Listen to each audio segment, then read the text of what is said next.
Bonjour, l'émergence de l'Afrique est au cœur de très nombreuses discussions.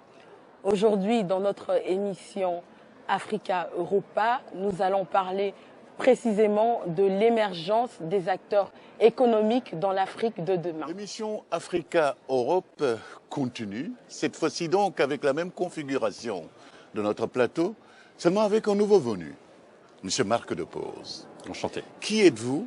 Que faites-vous? Et quel est ce lien avec cette émission ou bien avec quelqu'un de ce plateau, s'il vous plaît?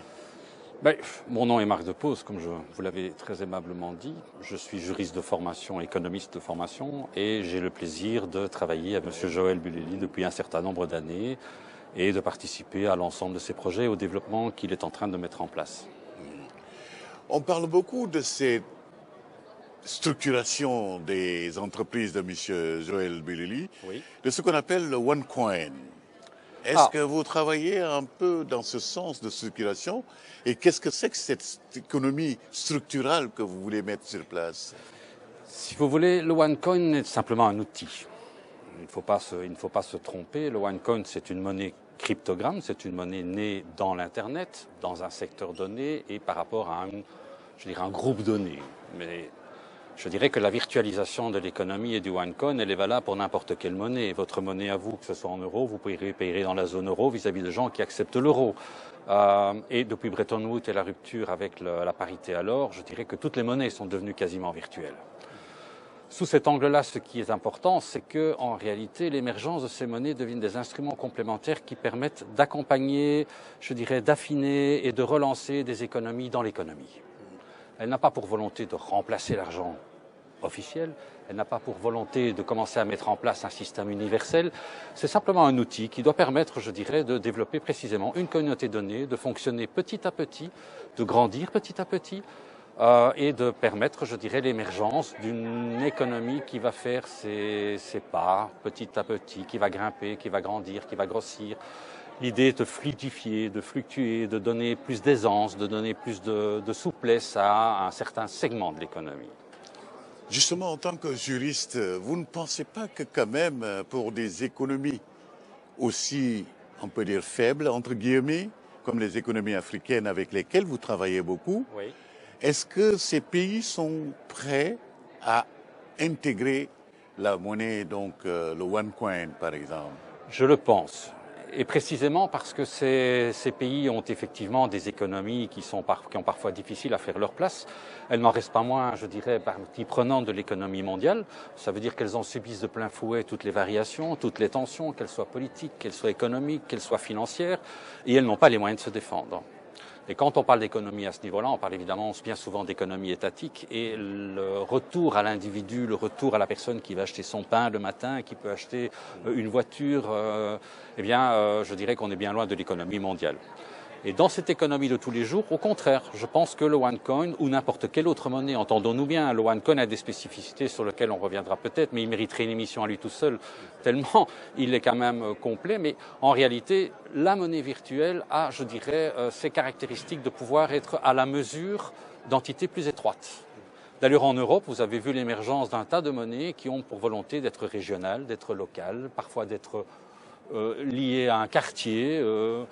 Qu'est-ce qu'elles traduisent fondamentalement? Elles traduisent simplement la nécessité de pouvoir, dans un système d'échange qui se veut ne pas être purement financier, être un outil de définition, un outil, une unité. Si moi, je donne des cours de droit à quelqu'un qui lui-même est plombier, je donne des cours à son fils, je donne X heures de cours.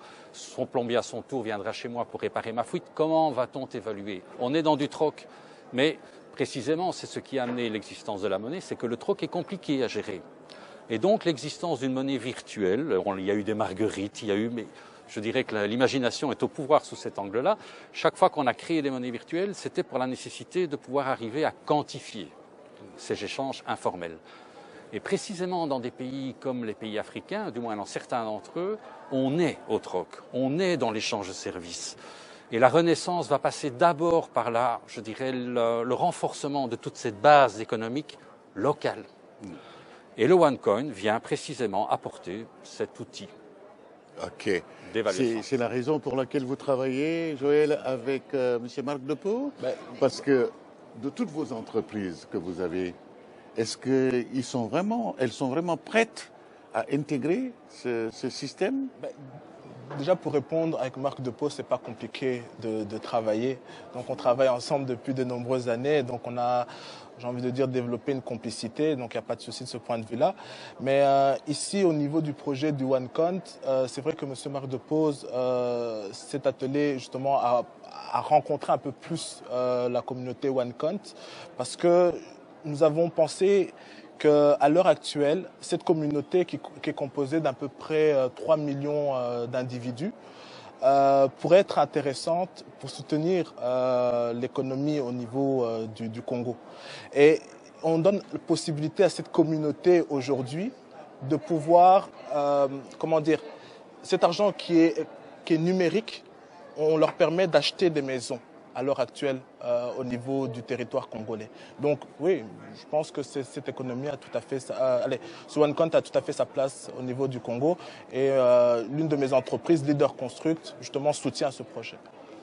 Marie de Tilly, comment présenter, après avoir entendu donc le député, après avoir entendu Nicole, Joël et Marc Depose, comment vous pouvez structurer tout cela dans le cadre de votre travail de coaching ou bien de business etiquette?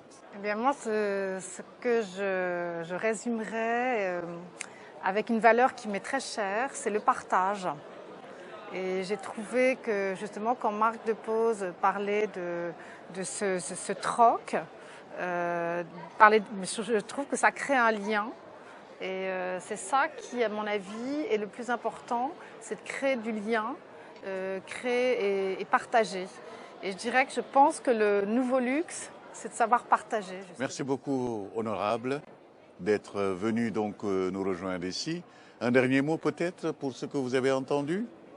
J'ai entendu des choses très intéressantes, notamment votre exposé sur la monnaie virtuelle.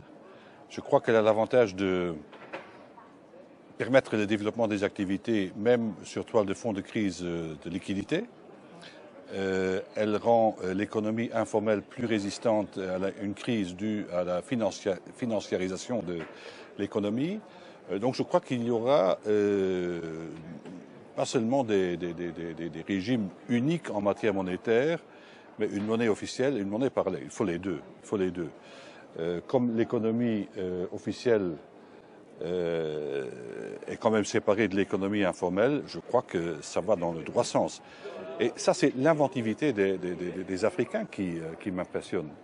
Je crois que les Africains ont des moyens, ils ont des idées, et c'est à nous d'accompagner ce développement. Merci beaucoup. C'est sur ces notes d'optimisme du député Goerings que nous allons donc nous quitter aujourd'hui, en remerciant tout d'abord M. Joël Boulouy, jeune entrepreneur donc qui a des dents longues et qui veut aller loin.